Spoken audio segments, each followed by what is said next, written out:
I think I've not said this enough. In as much as I've made so many videos about it, right, in the past, about Black American cookouts and how they enjoy themselves, I've still not been to a cookout before. And the Black American food keep coming to my timeline. As you can see, I'm even salivating, right? I think that is one of my biggest, that's going to be one of my biggest experience to experience the Black American cookouts. I understand they have so many cookouts, but you see this Black American cookouts, because I think I might be wrong anyways, that they are the real originators of the cookouts, right? Whatever, anyways, I want you to watch these videos. Watch it, what I enjoy most watching when I'm on my leisure doing nothing. I just watch them and I'm so happy. I just have a fun few day. Anyways, they have the best food. Watch and see. I'll be back with the commentaries. Credit to those creators. 25 forgotten African American homecoming dishes that vanished after the 1980s. Number 25, crackling cornbread. This was the bread that told you the family still had ties to a farm. A woman in Macon, Georgia, kept a jar of pork cracklings in her freezer from the last hog killing her father oversaw. In 1971, she mixed those cracklings into white cornmeal batter with buttermilk, a pinch of salt, and a spoonful of bacon grease, then poured it into a cast iron skillet so hot the batter hissed when it hit the pan. The cracklings were pieces of pork skin fried until they curled and shattered like glass. They gave the cornbread a salt and fat that no amount of butter could match. It was better than anything you could buy in a store. By the mid-1980s, most families had stopped rendering their own lard. The cracklings vanished from grocery stores in small towns across Alabama and Mississippi. You could not make this bread without them, and the women who knew how to render fat from a whole hog were not replaced. That skillet went quiet. Number 24, stewed tomatoes and okra. This was West Africa on a plate, and most people at the homecoming table did not even know it. Okra came to North America in the braids and pockets of enslaved women who carried seeds from their homeland across the Atlantic. A woman in Savannah, Georgia, picked okra from her garden every August and cooked it down with tomatoes, onions, salt, pepper, and a little sugar to cut the acid. She let it simmer on the stove for nearly 2 hours until the okra broke down into a thick, silky sauce that clung to a spoon. She served it over white rice. The dish cost almost nothing to make. It was simple and it was effective. A pound of okra in 1968 cost about 15 cents at a roadside stand in rural Georgia. But by the 1990s, fresh okra was harder to find in your neighborhood, and younger cooks did not want to deal with the slime. They had never learned that slow cooking was the answer. That knowledge left with the gardeners. Number 23, chicken gizzards. If you grew up in a house where nothing was wasted, you knew what a gizzard was. It is a muscular part of a chicken's digestive system, tough as leather when raw, but when cleaned properly and fried to a deep golden brown, it had a chew and a crunch that no other part of the bird could match. A woman in Jackson, Mississippi, bought gizzards by the pound at the butcher counter for 20 cents in 1965. She boiled them first until they were tender, then dredged them in seasoned flour and dropped them into a skillet of hot oil. Children at the homecoming table ate them like candy. Some women simmered gizzards in gravy instead and served them over rice. Either way, the dish was proof that black cooking wasted nothing. Your grandmother did not throw away what she could transform. That was the whole philosophy. Number 22, hog head cheese. This is the one that makes people under 40 stop chewing. It was not cheese at all. It was a terrine made from the head of a pig, boiled for hours until every scrap of meat fell from the bone. A woman in Lafayette, Louisiana, learned to make it from her mother, who learned it from hers, going back to a time when a family could not afford to waste a single part of the animal. She pulled the meat apart by Hand mixed it with onion, vinegar, salt, red pepper, and sage, then pressed it into a loaf pan and let the natural gelatin set it firm overnight in the ice box. It's sliced like cold cuts. You ate it on saltine crackers with hot sauce. Some called it souse. In Charleston, South Carolina, it was a Christmas and New Year tradition going back generations, connecting black families there to Barbados, where many of their ancestors had first been enslaved. By the 1990s, the younger generation refused to eat it. They did not know its name. Number 21, poke salad. This was a dish that came from the woods, not from a store. Pokeweed grew wild across the South along fence lines and ditches and the edges of cotton fields. A woman in rural Alabama in the 1950s could walk out her back door and fill a grocery bag with poke leaves in 20 minutes. But the plant is toxic if you do not cook it right. The leaves had to be boiled 3 separate times, with the water thrown out each time to remove the poison. After the third boil, the greens were safe. She would fry them in bacon grease with onion and scrambled eggs. It tasted like a cross. Granddaddy went to the family reunion today and showed out.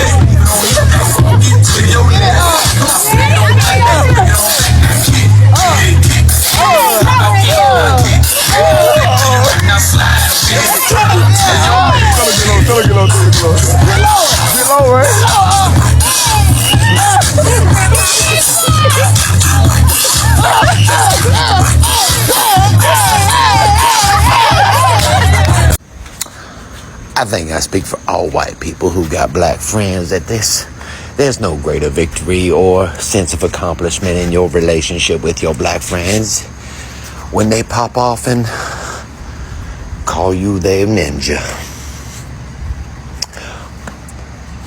Thank you, baby. I ain't never been so damn excited in my life. I didn't know whether to say it back. I ain't do it. I ain't gonna do that. But let me tell you something, bitch. I put that shit on my wall. I told my mama. I made a confession to the priest too, told him. So, you know, we all... Man, that's a good day, bitch. That's a good day. What up, Juicy? Hey, nephew, how you doing? I'm good today. How about you? You gotta speak up. But I'm blessed. We are here doing the cookout for the back to school for all the children. Tonight we got hamburgers, sausages and hot dogs, homemade stuffed meatballs, baked beans, steak mac, fried chicken, fried fish, grilled chicken, buffalo chicken dip. We got potato salad, a salad hidden under here. We got some angel egg. We also got chicken salad. For dessert, I did sweet potato honey bun cake. I also did some cookies, and I also did a strawberry banana pudding. This is everything that go on top of everything. What would you like? I would like everything but hot dogs and hamburgers. Everything but hot dogs and hamburgers. You want two meatballs? Yes, please. I'm putting these beans right here. You want some mac? You can hold that for me. Thank you, sir. How many chicken you want? 2. Piece of fish? 2.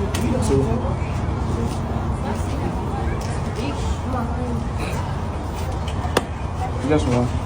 The leg? Yeah. Buffalo dip? Not right now. Not right now. Potato salad? Potato salad. You're going to have some of the salad. Okay. I don't care what you say. You You got to have your green. like that. 8. How many? 2? Oh, the angel egg. Yes, angel egg. Right. Chicken salad? Not right now. Not right now. That's it? Yes, sir. And this is how we look. Y'all, this what happen when black people play kickball, bitch. Yeah! As black people, let's go ahead and say what's about to happen. Let's predict the future. It's definitely gonna be some arguments about to be had. We have 1 point. Rules are automatically gonna get changed out of nowhere. That we, all of a sudden, none of us know. That's cool, bro. I took the bro. Child, people gonna be talking shit. But here we go.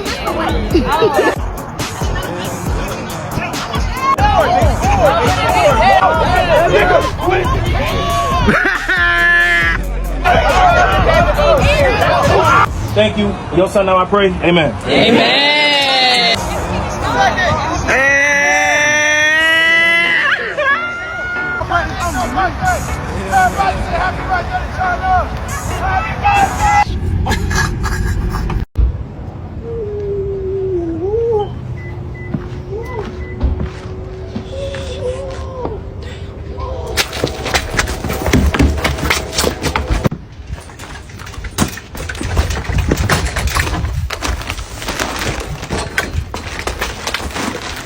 Little boy, what you want on your plate?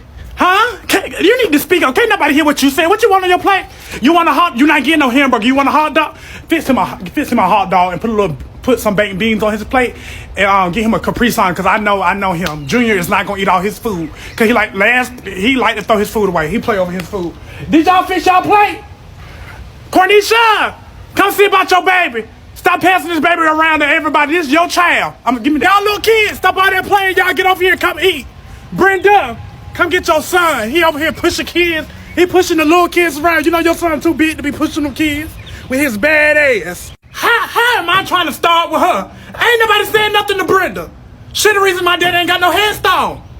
Nah, I'm just saying, our daddy died 5 years ago. My thing is, daddy still ain't got no headstone. Y'all mama was not married to my dad at the time he died. Okay, so y'all want to be... Cornisha, we about to go. Before I knock, y'all know how I get. Let me just go. Cornisha, where the babies? Let's go. Malik, no, I didn't know she died. When she died? Ain't nobody told me nothing. No, I didn't know she died because when she used to go over to my daddy's house when my daddy was a little child. She used to watch him. She watched me when I was growing up. She was watching Cornisha when I was working 10 jobs. I still do. Matter of fact, I'm gonna go do that now, baby, because this cookout ain't hearing no shit. I invited her to the cookout. Don't nobody. She not part of the family. This is supposed to be a family cookout. Y'all be inviting y'all friends for work and shit. No, it's not that. It's not that kind of gig. It wasn't given. Invite everybody you know. Y'all said family cookout, so that's why I came. I didn't come here to see a whole bunch of people, a whole lot of people, a whole bunch of people, a whole lot of people. I don't know. That's the thing. That's the problem that I'm trying to say. When you invite your white friend to the cookout,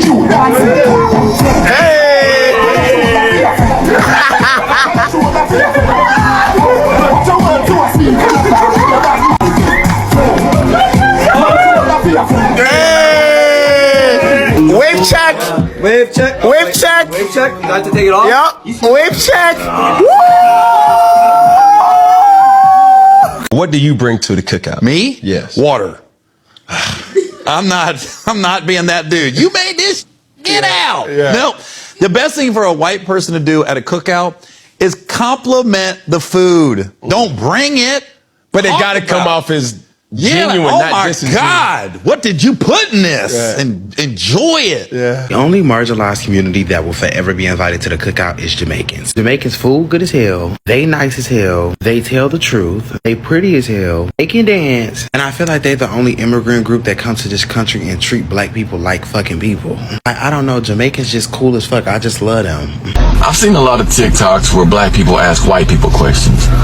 So now, as a white man, I've got a question for black people. A serious question. So if you're not black, keep scrolling. But I gotta know, what kind of food y'all be having at these barbecues, man? And what I gotta do to get invited to one? You invited. I'm tired of going to these cookouts where we have poached halibut wrapped in kale. It literally tastes like a hate crime wrapped in gluten-free lettuce wraps, stuffed with raisins. And I'm tired of having raisins in my potato salad. I bet y'all be seasoning y'all's food. We do. I ain't never had seasoning before. All I'm saying is 2021. Let me get invited to one. Come on, you can come. Come on. Tag me. I'm in OKC. Let me know. Just one. It's America. Homemade desserts black mothers made in the 1960s. The lemon icebox pie sat on the second shelf of the refrigerator, covered with a dish towel, and you knew better than to touch it before Sunday dinner was over. This no-bake custard pie became a fixture in African-American kitchens once refrigerators became standard in the 1950s and 60s. The crust was crushed vanilla wafers pressed in with the heel of a hand, never graham crackers because the wafer crust was softer and richer. The filling was three things: condensed milk, fresh lemon juice, and egg yolks whisked together until they thickened from the acid alone. She chilled it for 3 hours and finished it under the broiler with a meringue that browned at the peaks. She never measured the juice. You watched her hands and counted the lemons yourself, hoping to carry that knowledge forward. Most daughters got close. Nobody got it exactly right. You had never seen a cake with something hidden inside it until she made the sock it to me cake, and once you did, you understood that baking could have secrets. The name came straight from the era, lifted from Aretha Franklin's 1967 hit Respect, then spread wide by the comedy show Rowan and Martin's Laugh In. Duncan Hines printed a version on the back of a boxed mix, and Black Southern bakers built something far better from scratch. The cake was a dense sour cream pound cake, but the inside held the revelation: a swirl of brown sugar, cinnamon, and chopped pecans that stayed hidden until you cut the first slice. She mixed the streusel by hand, pressed it into the center of the batter, and covered it with the remaining cake. A thin vanilla glaze ran into the grooves when it came out of the bundt pan. Church potlucks, family reunions, holiday tables, this cake showed up and showed out. Women who brought it were asked for the recipe. They said it was simple. It was. Knowing what to put inside was the whole point. Egg custard pie was the dessert you made when the pantry was nearly empty and company was still coming. 5 ingredients: eggs, milk, sugar, vanilla, and nutmeg grated fresh over the top. That was the entire recipe, and it was enough. In African American households from the 1930s through the 60s, this pie appeared at Sunday dinner because it required no special shopping and no hours at the stove. The filling poured into an unbaked crust, and the oven transformed it into a trembling golden custard that held its shape when sliced but yielded completely on the tongue. She knew it was done when the center barely jiggled. That reading of the oven could not come from a cookbook. The nutmeg was always freshly grated, never from a tin, because pre-ground spice bore no resemblance to what came off a whole nutmeg directly onto the custard. The elders kept one wrapped in a cloth in the spice drawer. If you asked what it was for, they handed it to you and pointed at the pie. Banana bread in the 1960s was not a weekend project. It was Tuesday morning when the bunch on the counter had gone too dark to eat, and throwing them away was not something that happened in that kitchen. Black families across the South and the urban North, still close to the rationing habits of the war years, treated overripe bananas as an ingredient, not a problem. The blackened fruit had converted its starch to sugar and carried a caramel-rich depth that no fresh banana could match. She mashed them with a fork, stirred in butter, eggs, flour, and a fistful of brown sugar. If there were walnuts in the cabinet, they went in. The brown, sugar glaze poured while the loaf was still hot made the top go glossy and cracked slightly as it cooled. The first slice was eaten standing at the counter before the loaf ever reached the table. Today, that same loaf sells for $8 in a coffee shop. Back then, it was what you made, so nothing went to waste. If the church potluck had one certainty, it was that somebody's grandmother had brought the sour cream pound cake, and the pan would be empty before the table was cleared. This was not the dry, crumbling version from a box. It was dense and moist in a way only a full cup of sour cream could produce, the acid reacting with the baking soda to give the crumb a tenderness that lasted 3 days. African American home bakers in the 1950s and 60s understood that sour cream was the difference between a pound cake that tasted good and one that tasted like it had been made by someone who genuinely knew.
Chance to be a star. Go ahead, Stephanie. Hit it, Stephanie. I know.